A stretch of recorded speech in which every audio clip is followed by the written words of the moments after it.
Yeah, well, let's jump in. I've got a slide share. We'll get open here so you guys can follow along with what we're looking at. And again, just happy to be joining on behalf of Coalition. We're a full-service digital agency focused on search largely and do a lot of work specifically in e-commerce, but we also have teams that are quite capable at doing more than that. So we're going to talk first, kind of the first section of our myth busting. We're going to dial in on some of the mythology about off-page. I think one of the areas where maybe the AI, SEO, GEO bros are kind of running a little bit amok is in entity and social and some of the sort of behind the scenes signals that even in SEO for a long time, we've maybe heard rumor that these things are influential. So we'll look at our first myth, and that is only popular YouTube videos get cited. YouTube's been getting a ton of buzz in the GEO space. And again, one of the emphasis seems to be that LLMs like ChatGPT are sort of following a bit of a Google playbook, and they're looking at views or subscribers or comments as a metric to determine who should be ranking in some of these particular prompt responses. What did we find in the course of our analysis here, Patrick? Are we busting a myth, or is there more to it than that? Uh, it, it depends, I would say. Of course, YouTube is huge. It uses the transcript, and of course, if you search in AI overviews or AI mode, a lot of YouTube videos are popping up because, of course, Google tries to stay in their own infrastructure. We see here, for example, nearly 20 to 30% of AI overviews cite YouTube with video as a source. I mean, it's an easy format to consume. Also, YouTube announced or Google announced that you can ask YouTube at some point. So they're also changing the platform itself quite heavily. Yeah, almost 40, a little bit more than 40% of the cited videos from AI have under 1,000 views. And yeah, essentially long form content is more cited than, I mean, shorts are barely cited. It depends on your search intent, of course, but the goal, so one strategy is, of course, if you produce YouTube videos that match the search intent, that's definitely something that works well.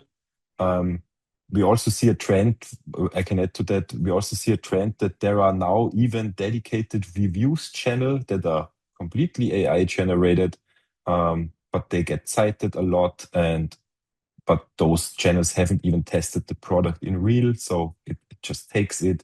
And so if you focus on clear, good YouTube videos, then you have essentially you can say best time to start it was 2 years ago. Yeah. Mhm. Now, I would call out here a couple of thoughts, like just to supplement this. One of the principles that we've reiterated throughout this whole webinar series is you have to recognize that most LLMs are very poor, despite being worth billions or trillions of dollars. Most of them bring in very little money. If you're here as part of a company, whether that's an agency or a brand, there's a good chance that you're more profitable and have been more profitable every year for the last several years than ChatGPT or Claude or any of these others. They're really relying on borrowed funds. And we've highlighted the fact that search is one of those areas where they can spend a lot of compute and token resources and not actually have any sort of monetization to back that up. And I think this is one of the areas where the text that you associate to your YouTube videos is really important. Google certainly is advancing its own LLM's ability to interpret video content without necessarily needing text in a way that other LLMs are not. But those other LLMs are just going to have to find a way to incorporate YouTube. And so they look at that text description a lot. We've done some tests on our side. We do think that, again, the emphasis here tends to be for long form because it's a lot easier to index, to crawl, to discover. And again, your true play LLMs tend to be cheaper. So they're not doing as much work to index and crawl the web as maybe Google is. And so they're looking for things that are easy for them to discover and find. That tends to be long form YouTube content rather than the shorts format. And again, they're just going to lean heavily on that text description. And I think that does tend to favor actually some of these smaller videos. One of the things we found was channels that are well established and have lots of views and lots of subscribers tend to do shorter form, more branded, more stylized descriptions. But a lot of the content, again, that gets cited comes from these smaller videos because they're more heavily SEO'd with this sort of intent of being surfaced based on text search.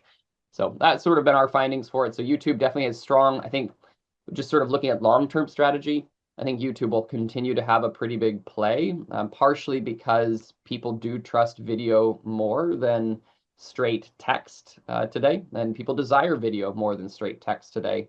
And YouTube as a social platform is a lot more public about its video content for third parties as compared to some other platforms. So expect to see this to be a long-running part of an AI SEO strategy, GEO strategy. But don't forget right now, make sure you're really hammering on that text optimization around it. Myth number 2, you need a Wikipedia page to show up in AI. This is a long-running one. I remember when we first started doing SEO, especially reputation management, back in the early 2000s, everybody was sort of talking about you had to have a Wikipedia page. It still has some relevance in that conversation. But is Wikipedia a requirement, Patrick, to actually be successful at all as a brand or as a person inside of GEO? No. The short answer is no. I mean, every company wants to have a Wikipedia page. Of course, it's nice. It gets cited a lot. It's actually one of the best linked pages on the internet, I would say, or domains. And essentially, it's one of the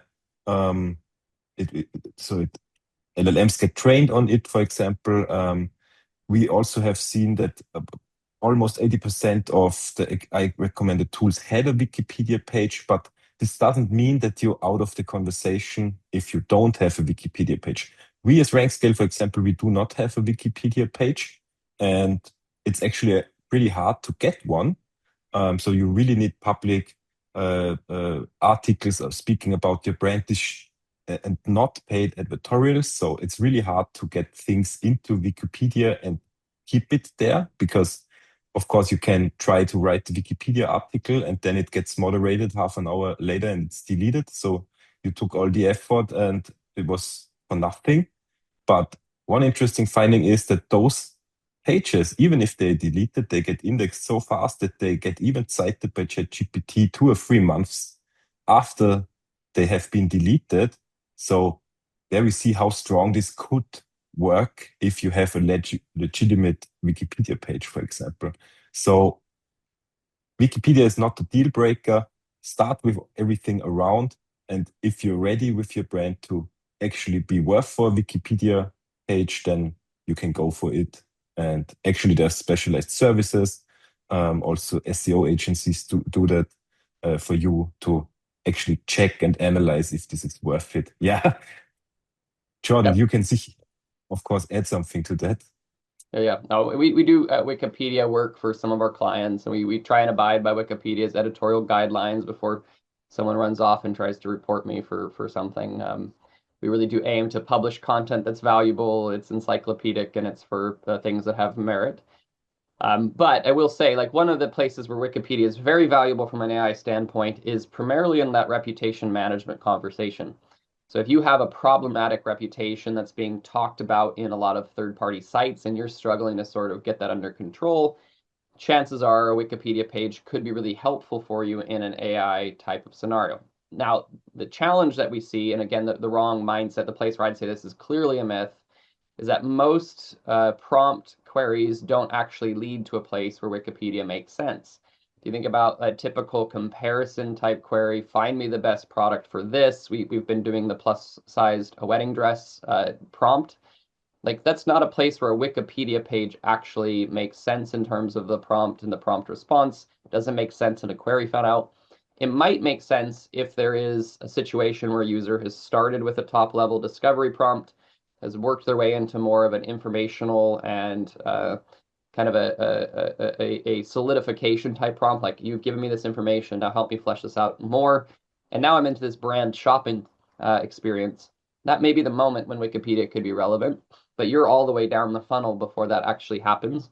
And for most brands that are doing a good job in their particular market, or as a product provider, service provider, the Wikipedia page, again, probably not super helpful until you get to a place where you have some sort of reputation management concern specifically. And then it can be a helpful trump card for brand searches, for person searches. But again, probably not super helpful when you're actually trying to capture commercial intent. All right, myth number 3, write the best content and AI will pick you. Distribution is secondary. And this is an ongoing myth. I see so much conversation about content quality. And the conversation always sort of gears back to like if you write better content, you're going to rank better. Like and again, like I think I had a video that went live not too long ago where I critique this humanization of our search systems and our AI systems where we think that they are looking for human quality markers when really they're looking at technical things they think approximate that. So give me the myth bust here, Patrick. I might have showed my cards a little bit already, but what was the findings? Yeah, the finding essentially was that when you have the same article on a third-party domain, it gets cited a lot more. It's essentially, so in a nutshell, it's digital PR is, or brand in general, is the new play for AI search. So as we see here, the citation rate increased from 8% to 34% with compared on-site to news distribution. Of course, a huge lift. And also Rankscale did its own study last year where we differentiated between B2B queries and B2C queries because there it also changes actually. And what we have found in this, as I say, old study now is that B2B queries, their own website plays a bigger role in general compared to B2C queries, for example. So this is always also you have to think about what vertical you're in, what is your ideal customer. Therefore, it might shift a little bit, but in general, third-party validation will always drive AI visibility. Yeah, we've talked about that as a link building strategy for our B2B customers. One of the challenges that B2B focused entities have is they are less popular at large. And so some of the metrics that drive success in traditional SEO are frankly a little bit gated to a B2B entity unless they become a consumer conversation. And that's not always good. Most of you remember that Coldplay concert where the HR director and the CEO were caught on camera. That's a very B2B company, but they had way more consumer press talking about them after that event than they probably had ever had. And so a lot of B2B companies, it is just a real struggle where there just is less opportunities for this sort of digital PR. And the opportunities that are out there are often proportionally smaller. The publications, publish less content, less frequently, and are seen by smaller audiences. And that does play a role here into, success from like an AI standpoint. But to Patrick's point, I think here it's really critical to think about how do you stay in front of third parties in a way that perhaps SEO really didn't require. I would also note the typical sort of do follow, no follow sort of conversation becomes less relevant with AIs than with search engines. And so, sort of traditional SEO links and, press where we maybe hinged all of that on whether it was a do follow link or not. Really it becomes less important. And so think about ways that you can make your brand or your product or your service a part of an ongoing story. And how to stay interesting there is always a really helpful tip. Many of us work in sort of boring industries. If I'm doing garage door repair, not necessarily the most exciting place to talk about. And so sort of getting that link building lift can be difficult unless there's some other way of building interest and keeping your brands in front of people. All right, let's actually dive into links. And we're going to talk about links and authority and whether you can sort of earn a high page rank or a high DA based off of more links faster, better links. So we'll dig into this a little bit. And again, I think a big part of traditional SEO has been the link building component. Some agencies are built solely around links. Do they have a future, Patrick? What's the answer? What's our first myth? Higher domain authority equals more AI citations, and it's a pretty linear connection. Talk me through that. Yeah, of course. So you would assume that a domain with higher authority has automatically more citations and it's linear. That's not, it's not 100, it's not true, I would say. So of course, authority still, so how PageRank works or how it works nowadays, still highly relevant for how to rank in Google. And therefore, it's also relevant how AI mode and AI overviews will cite you or mention you. But in general, brand mentions beat backlinks 3-1 in that study. So essentially, the high authority alone doesn't guarantee a citation. Also, all authority metrics we have are somewhat proprietary metrics that try to mimic PageRank, because it's not public anymore how it works in detail, so to speak, or how it works nowadays. So it's an approximation again, and it can, of course, be inflated as well. So if I'm looking for a backlink, so to speak, I'm not even looking at DR, for example, anymore. For me, it's more interesting if the page has traffic, does it rank for anything, and so on, because those numbers could be just manipulated as well. And it's also a huge industry. And the new trend in general is brand mentions. So there are even services out there already where you can essentially buy them via API.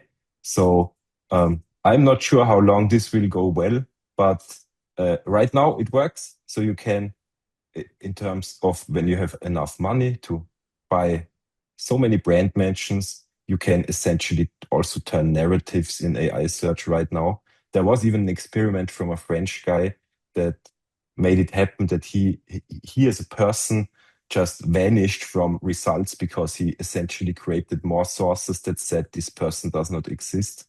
And if you think about certain narratives, I mean, uh, convincing an AI that the Earth is flat is a lot harder in terms of number of sources. But for a rather small person in France, it was kind of easy to manipulate it in such a way. So essentially, also the link type, because we mentioned it earlier, it barely matters. No follow, do follow. Also, we are not 100, we do not exactly know how Google counts it or not counts it. Sometimes they show links in GSC, sometimes they show it not. So also an approximation, but for classical SEO and Google rankings, I'm still convinced that links matter. And yeah, but for AI search alone, of course, brand mentions. There was also a recent study, I saw it today.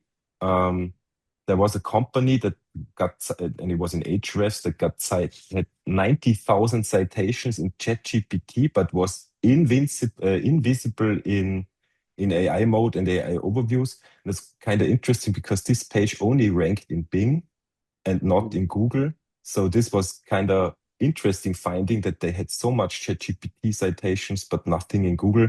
So yeah, Yeah, I think yeah, sorry. Yeah. I think I saw this. If we're talking about the same study, I think they'd actually been penalized in Google and had been basically washed out. If I remember right, there was sort of a scaled AI content abuse website in the YMYL category, and had been hammered by Google. And then, but still, Bing had not taken similar action, and that was sufficient enough to keep them relevant inside of ChatGPT. Again, like this is one of those areas where I think the evolution and immaturity of LLMs is going to really drive what happens here. So I would, I think this is an area where I wouldn't go so far as abusing the system because it's likely to be a system that gets penalized later. Again, Google has gotten quite good at penalizing, or even if it's not penalizing, washing out the value of some of these strategies quickly. And I think that playbook is something that ChatGPT especially will begin to borrow from as they see ad revenue pick up. Right now, ad revenue is still sort of an emerging piece of their revenue share and how they're making money. And as that increases, they're going to have to improve the quality of their search result and the quality of their advertising experience. And that means they're going to invest more in trying to cut off spammy, scammy type tactics. They're not there yet. They're still very vulnerable to some of these efforts, but I would say this is actually pretty strong sort of strategy to play is to be mentioned, to be talked about, to have others talking about you. Again, partially just because the AI is less inclined to be ranking a domain as it is to be sort of looking for a recent source of information on a particular prompt or prompt fan out. All right, next up, we've got our next myth. You must rank in the classic top 10 to get cited. This one is one that causes a lot of fights. I see lots of shin kicking in the SEO subreddit. Some of the moderators have their own opinions they get engaged with. I see people publishing all sorts of different things all around the web. So yeah, I'd love to sort of see how we resulted here or landed here. Yeah, of course. So the myth is that you have to rank in the classic top 10 to get cited. I would say that's not true, because most of the engines, AI engines, make a query fan out and run certain subqueries where essentially pulls from where the LLM pulls from different sources. But what I saw recently, for example, is pretty interesting, because Claude in usage is now catching up, and there were already studies that they follow exactly the top 10 search results of Brave Search, actually. So this is kind of interesting new finding, but in general, it's also really possible if you're in the top 20, top 30 that you get cited in an AI overview, for example. So the average page that, or the results that come back from a search query fan out have no search volume. No one searches for that. I mean, no one searches for best running shoes, features comparison, and whatnot is the appended in the end. But you can easily rank for that, I would say. So optimizing for those query fan outs is easy, and you get also easy rankings, so to speak. But top 10 is not mandatory to get cited at all. Yeah, I think the query fan out behavior is extremely interesting, and how that gets structured based on a prompt and based on prompt personalization. And so this is actually a really effective way if you're a smaller brand competing in a bigger space. One of the things that we see most consistently in our testing is that the sort of nature of the query fan out stays pretty similar, not exact, but pretty similar across related prompts. And so even adjusting for individual personalization plan level, it seems like we see a similar pattern of query fan outs. And so, excuse me, and one of the ways that you can sort of find a way to consistently be showing up in a bigger prompt or a bigger keyword, if we were kind of talking traditional SEO language, is to pick one of those query fan outs that shows up most often in a category.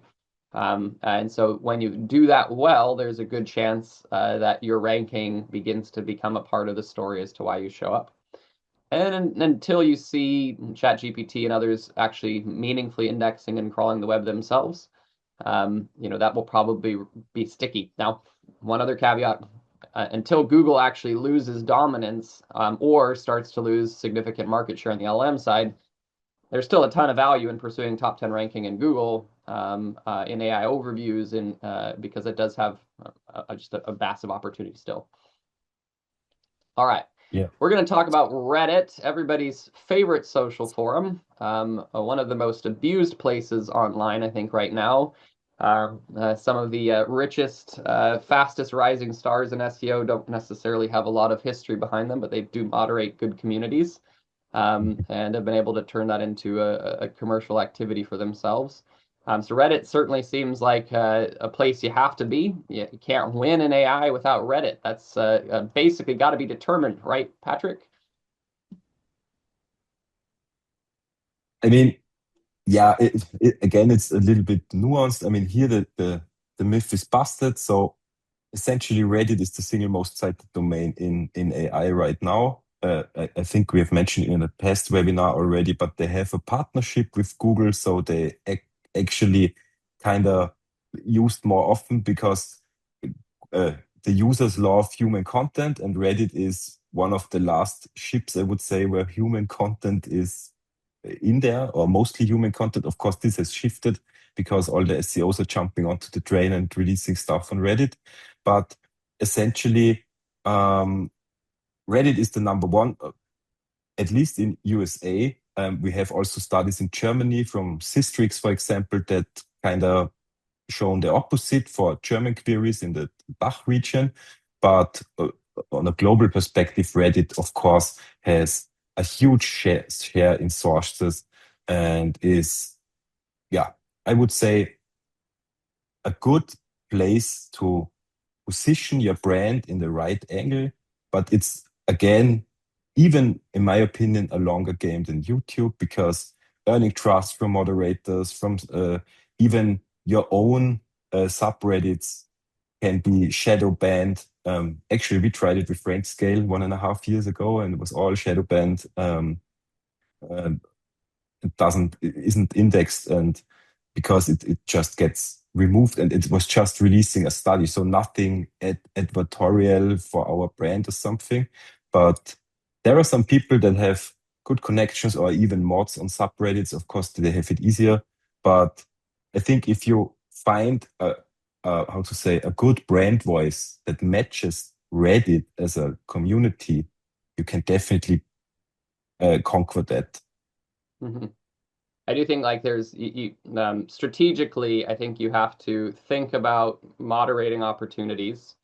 The most I would strongly suggest looking at like the R the SEO subreddit as sort of an example of that. There's a individual who runs an agency who was, well, I think, largely irrelevant, but managed to become a moderator there, and now frequently is able to use it to promote his own content, his own studies, and that's been very helpful inside of AI positioning for him. Now, I'm not going to hate the player, I'll hate the game. But if you are able to look at getting involved in an organic moderator community, that can be very, very helpful from a Reddit strategy. I do think it's really important when you do that to make sure you're adding value, because again, if people consistently see you start to abuse that moderator function and you're not finding the balance of good content, valuable interactions, and it becomes more brand promotion, you start to see pushback. Again, something we're seeing with that particular moderator in the SEO is there's been a lot of conversations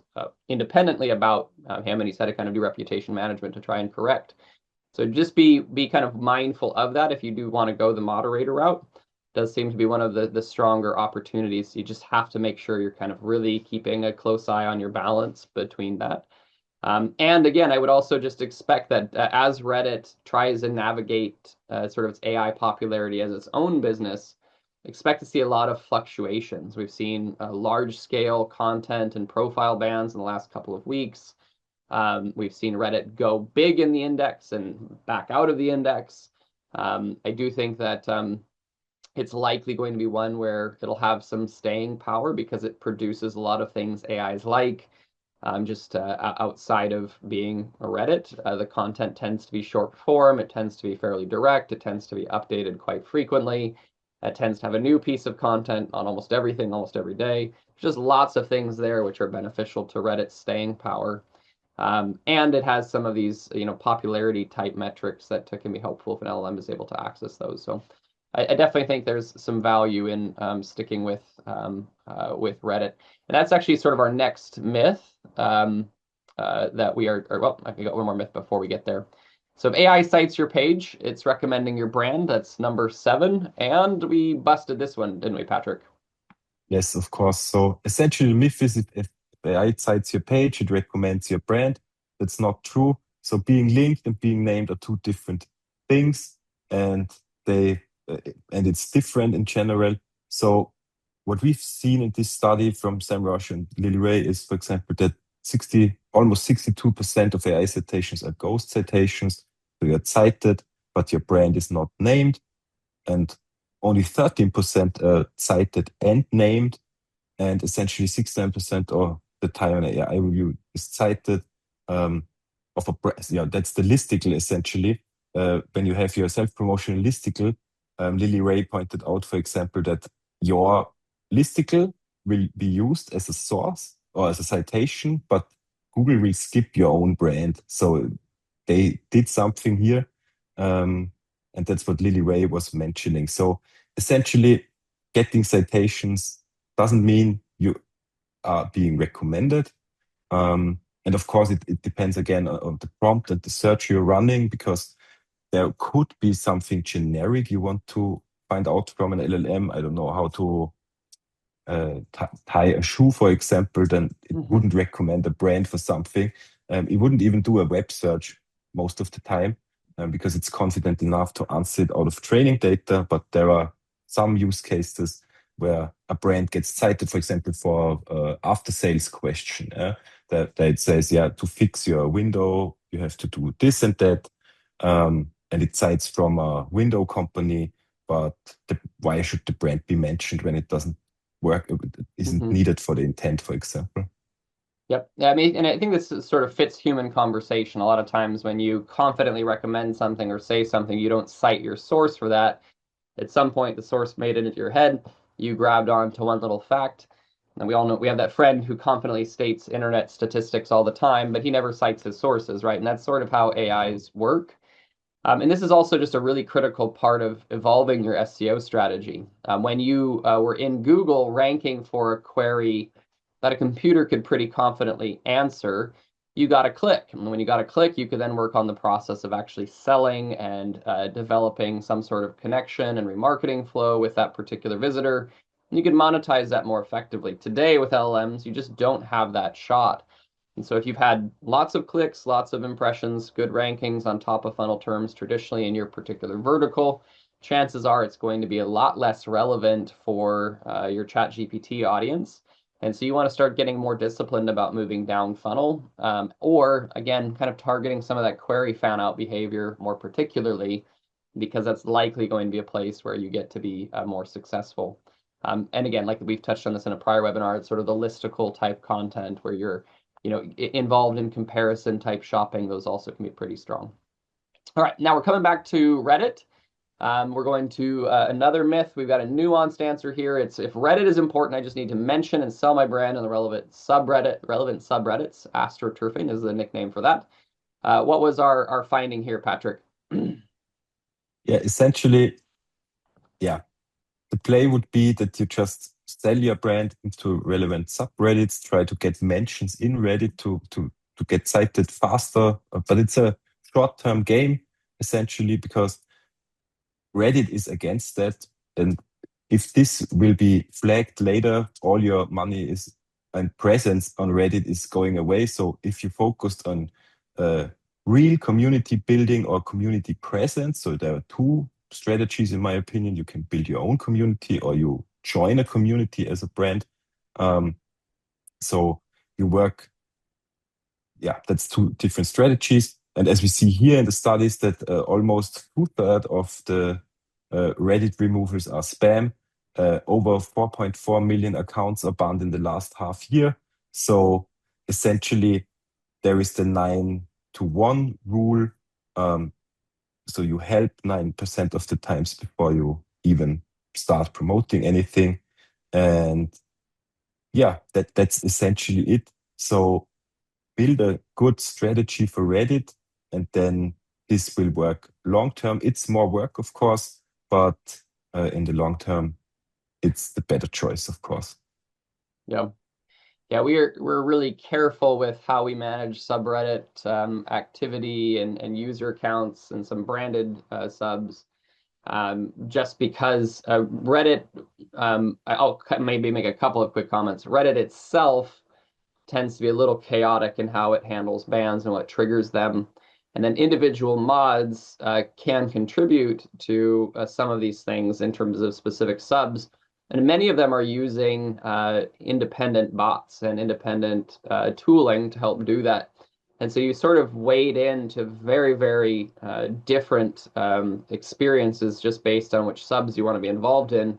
And if you're very focused on a particular vertical for a particular product or service, if you get banned from a particular sub, that can make it very difficult for you to sort of sustain a meaningful presence, especially if you got the brand account sub. So I would highly recommend being thoughtful in how you do this. If you are doing Reddit marketing on behalf of brands or yourself, really seek to provide value unless you're in a place where you are the moderator and nobody can tell you no, in which case, again, still kind of try to find the balance because you may see people actually start to leave your sub anyways and end up someplace else.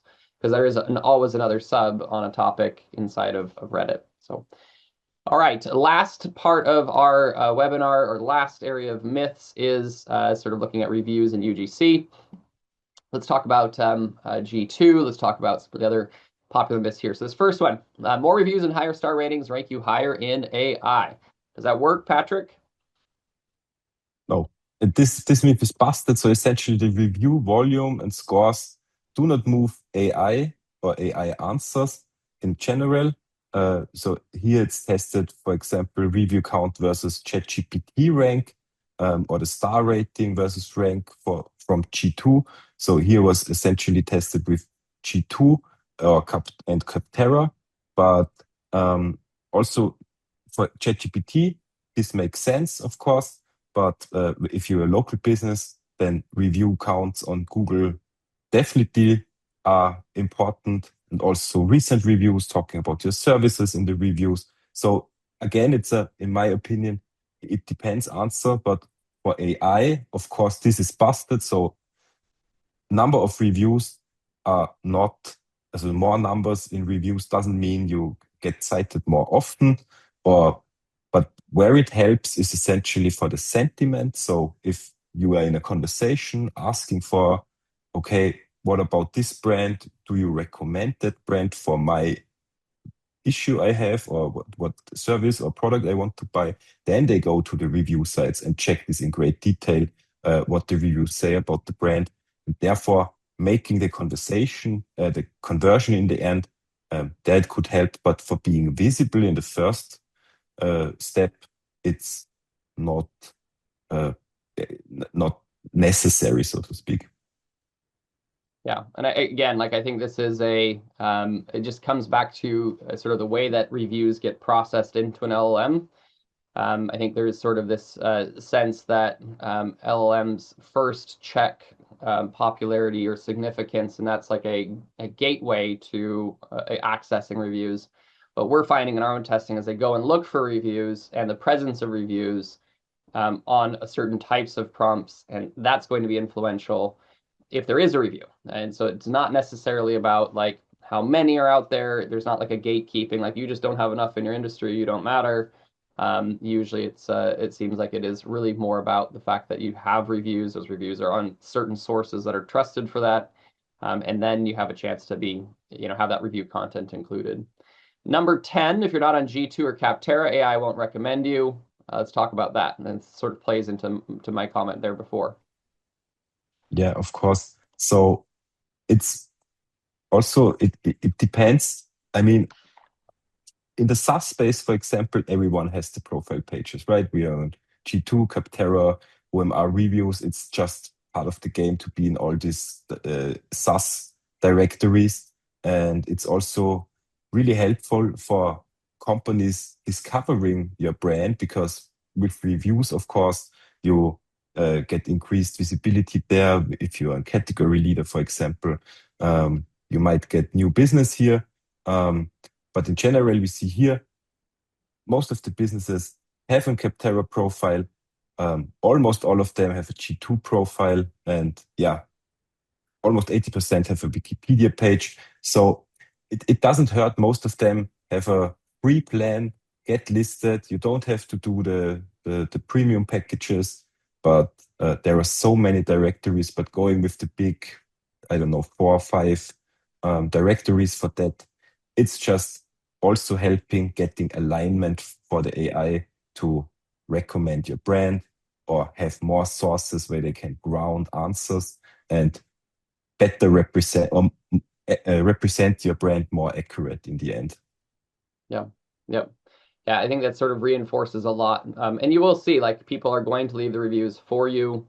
I think there are, if you are getting momentum, getting notoriety or noteworthiness inside of your vertical, so claiming these profiles beforehand is often valuable. You can optimize some of these websites. You get notifications if there's reviews that come through for you. And so I think it's just as a helpful thing to do to make sure you have just a healthy management of your digital PR.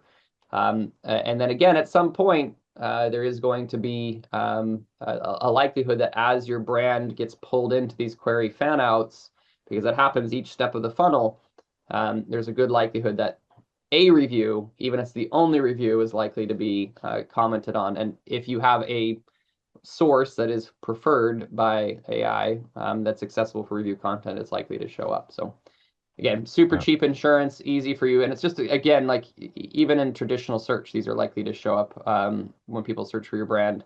So it's a good idea to be optimizing there. Next myth, AI best something answers, pull from everywhere, no sources dominate. Let's talk about this. This is probably behind a ton of the I'm the best SEO agency listicles that are out there, which Coalition is absolutely one of the best SEO agencies. And many other SEO agencies have written listicles to that effect already. Yeah, let's jump into this one. Yeah, essentially, again, for the SaaS categories, B2B SaaS citations, the top 10 domains search results are most of the time a best of, let's say, AI visibility tools or best of best CRM software and so on. So essentially, those listicles, it emerged into a whole industry, getting into the listicles. They're reselling listicles. We get so many emails who created a best of listicle where Rankscale should be in, for example. But in the end, make connections with those who rank already, try to get in there. You can make partnerships, for example. I can't go into great detail, but Jordan, of course, can help with that. But in general, best of listicles or those aggregators drive huge traffic in the end and recommend huge recommendations from AI engines in general. So go with them. You need them. It's just part of the strategy, in my opinion, nowadays. Yeah, and I will say again, like expect AIs to find cheap and easy ways to improve their search results. And one of the cheap and easy ways to improve your search results is to weight certain types of queries and certain types of prompt responses towards certain types of domains. It does not take a lot of work. It's a pretty simple, like hand on the scale that ChatGPT can throw in because it's seeing how abused this is.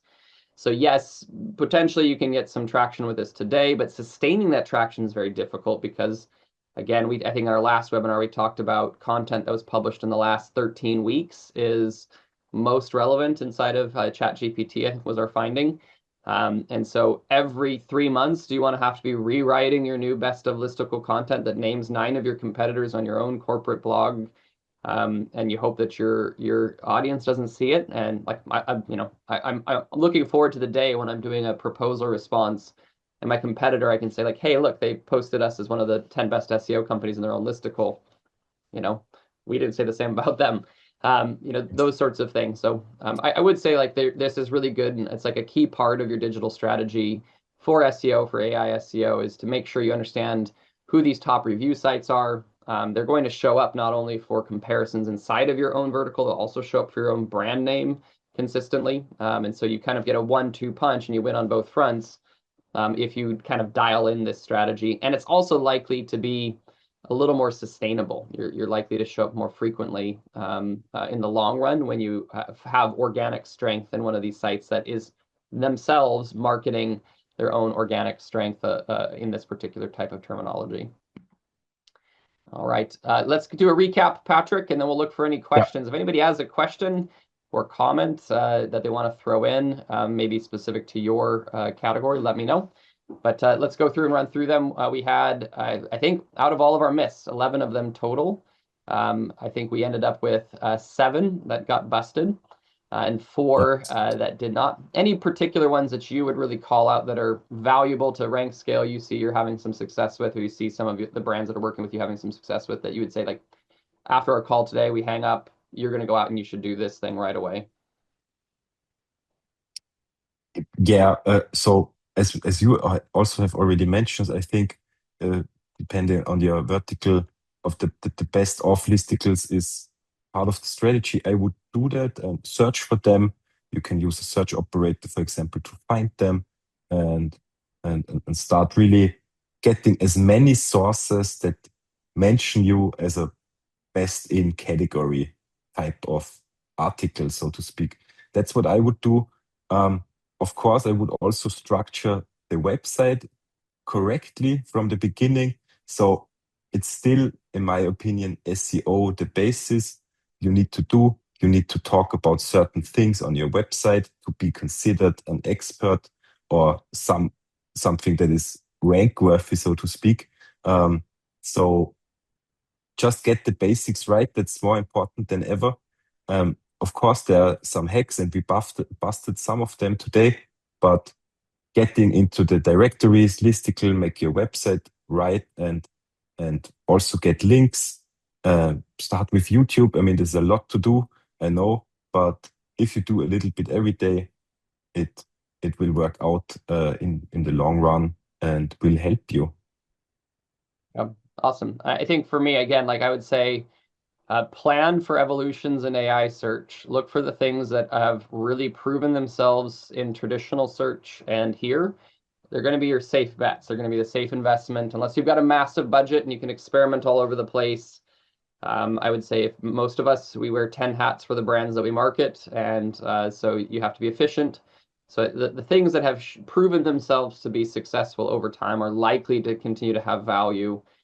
So I think that the things like Reddit and YouTube and third-party sites that are strong and focused on reviews or strong and focused on comparison, those are likely things that you're really going to want to continue to invest in because, again, there'll be strategies that work today, but also probably will work a year from now. All right, that's it for us today, everyone. I don't see any new questions coming in. We'll go ahead and close up just a few minutes before the top of the hour. Enjoy your evening, Patrick, and enjoy your days, everyone else.